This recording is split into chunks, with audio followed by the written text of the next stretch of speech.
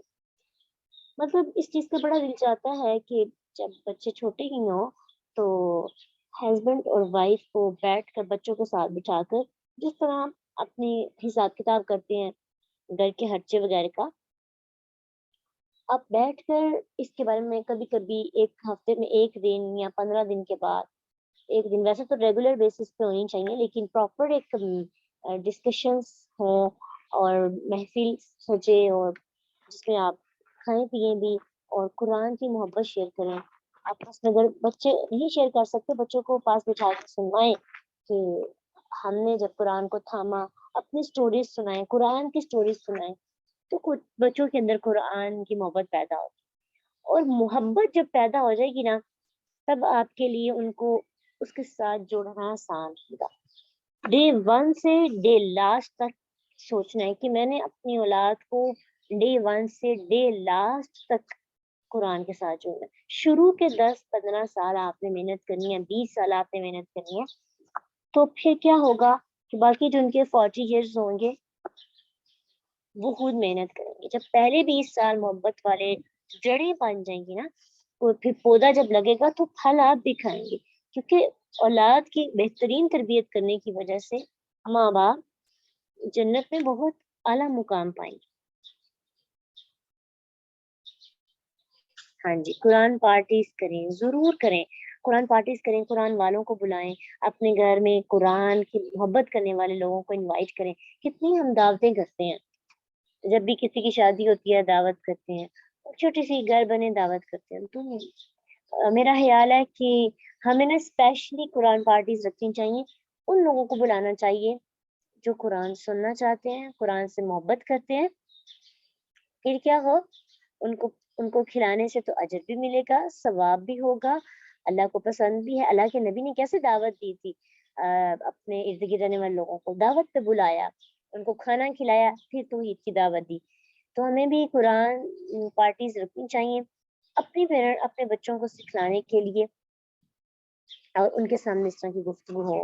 مطلب درس تدریس چاہے نہ ہو لیکن آپس میں کھانا کھانے وقت قرآن کے بارے میں گفتگو ہو. یہ ٹرینڈ جو ہے نا آگے سے یہ جو جنریشن ہے نا نوجوان، ان کو کرنا ہے.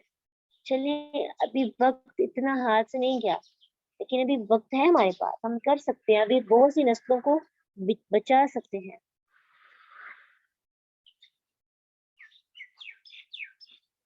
تو یحییٰ علیہ السلام کو اللہ سبحانہ تعالیٰ نے کیا عطا کی؟ فہم عطا کیا، بچپن میں حکمت عطا کر دی، شعور عطا کر دیا. اللہ ہم سب کو بھی نیک اور صالح اولاد عطا کرے اور ہماری اولادوں میں بھی ایسا ہی فہم اور قرآن کی محبت اور اس کو سکھانے کا جذبہ ہو. اللہ تعالیٰ نے اور کیا عطا کیا تھا؟ صرف علم نہیں عطا کیا تھا، علم کو آگے سکھانے کے لیے جو ٹولز چاہیے تھے، ان کو اپنی ایٹیٹیوڈ کے لحاظ سے جو فیلنگز، جو ادائیں، جو میتھڈ چاہیے تھا، اللہ نے ان کو وہ سکھا دیا. یاد رکھیے کہ بچوں کو جب ہم سوچیں گے کہ ہماری اولاد ایسی ہو تو پھر اللہ خود بخود ایسا نظام پیدا کرتے ہیں، ایسا پلان کرتے ہیں کہ لوگ بچے ویسی چیزیں سیکھنے لگتے ہیں. اللہ نے اور کیا سکھایا؟ وحنانن، اور نرم دلی. حنان محبت اور نرم دلی کے لیے اس لفظ استعمال ہوتا ہے. حنین کہتے ہیں کسی کی طرف مشفقانہ طریقے کے ساتھ کھینچے چلے جانا، اٹریکٹ ہونا.